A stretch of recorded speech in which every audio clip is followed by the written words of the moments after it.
কি গো, কি করছো তুমি?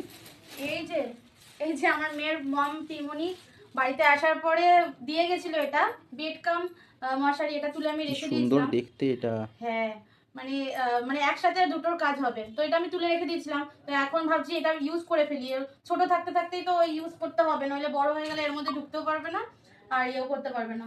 আমাদের সময় এসব ছিল না, বলো কি সুন্দর না, জিনিসটা। তাই আমাদের সময় ভাবছি এত আজকে থেকে উন্নত জিনিস এর ছিলই মধ্যেই না। বিছানাটা সেট করে রাখি, এর মধ্যেই শোয়াবো।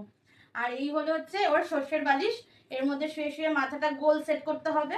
আর এই হলো আমার মেয়ের মামার কোল বালিশ, এটা আমার দাদা ইউজ করেছে, আমি ইউজ করেছি, আর আমার দাদার মেয়েও ইউজ করেছে, এবার আমার মেয়ে ইউজ করবে।